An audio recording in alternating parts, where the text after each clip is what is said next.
Welcome to a new edition of the Famous Interviews with Joe Dimino. On this episode, we talk with a very successful entrepreneur, Chris Lalomia. He is also a successful change leader that has built his experience working with the largest companies in America to start his own business from scratch, based in Atlanta, Georgia. He brings his unique style to leadership to build a culture of professionalism to the blue-collar world of home renovations. He left the corporate world to venture into the business wild and started the Trusted Toolbox, home repair and projects back in 2008. Everything's been on the up and up since. Enjoy this interview. Good. Hey, it's great to meet you, man. Thanks for taking a minute out today. Yeah, no, I'm looking forward to it. So, Chris, before we get into your life as an entrepreneur, kind of the global elephant in the room for the last 3 years has been COVID. And I'm curious how you survived that time period and how it's changed the way that you live your life and conduct business now. Well, when COVID hit, I was just like everybody else when it comes to the phases of the truth. First, I denied it. Second, I vehemently disagreed with it. And then I accepted it as intuitively obvious, all in the span of a week. I scaled up the biz as a handyman and remodeling company here in Atlanta, and I'd already started going through the planning. I knew how to write it up. If I knew how to write it up, I would know how to write it down.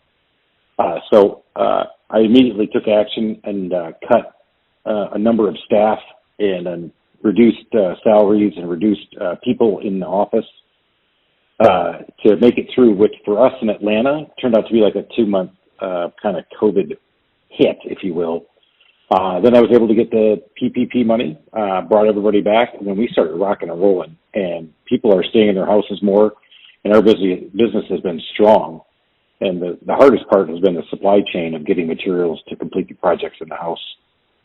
So let's get to the essence of exactly what you do for a living. And I'm going to put you in front of a bunch of third graders at a career day. And one of them will look up at you and ask you, what do you do for a living? How do you answer that child?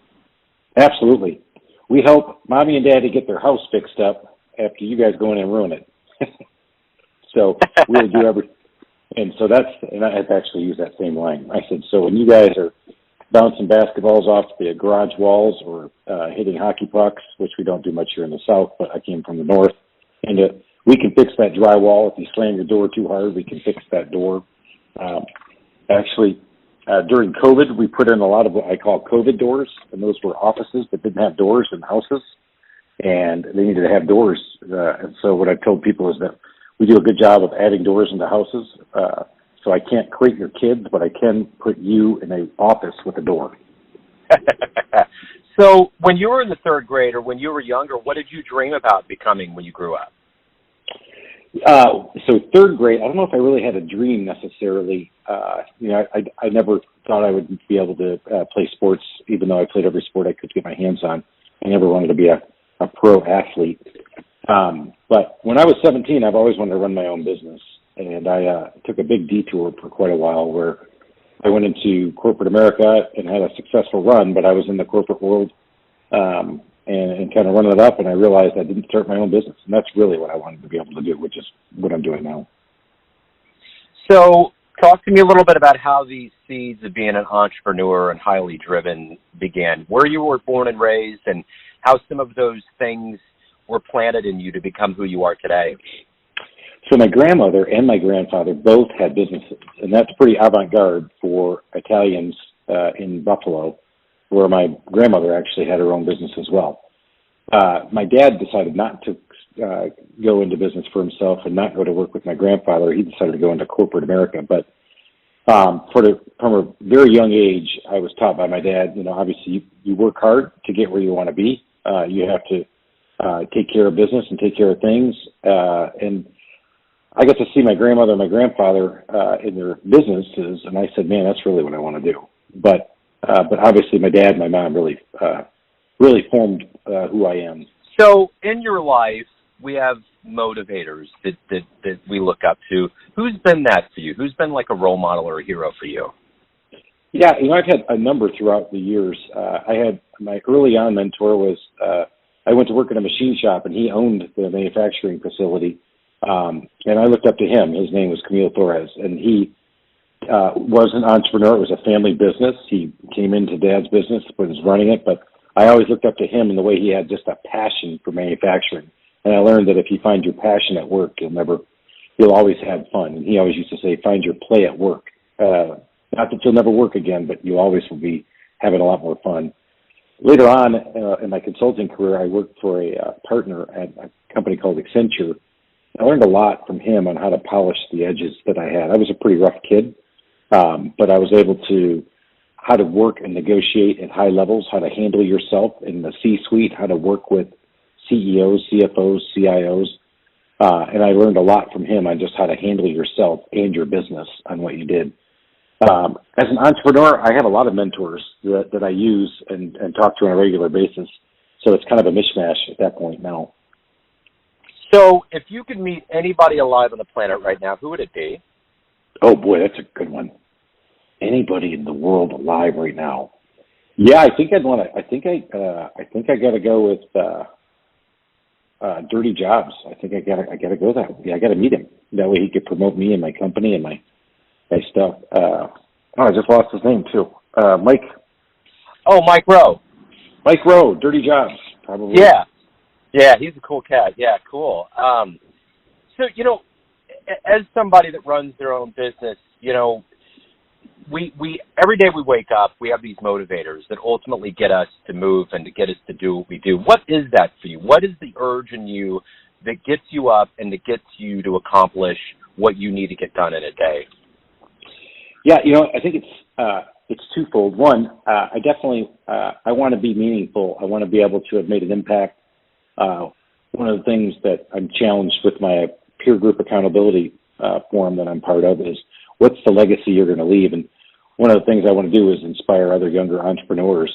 So I hold a summer entrepreneurship academy here in Atlanta, and I invite people 19 to 22 who are thinking not even that they want to go into their own business, but come in and learn life skills and business skills you won't learn while you're in college or doing whatever you're doing. So I think that's probably the biggest thing. Does that one get me up in the morning? I think what gets me up in the morning now is I realize I have 44 employees, and I got to make sure that I'm giving them the best opportunity to hit their own personal and professional goals. So at the end of that proverbial day, how do you look back and say, that was a good day, that worked? Yeah, I talk about this all the time. So what's cool about my business is that when you come in and remodel somebody's bathroom, you can see what you did at the end of that day. And of course, you can't remodel a bathroom in a day, but if you fix some drywall, you hang a door, you fix a window or fix a deck, you get to see the fruits of your labor that day, and you get to see what you created.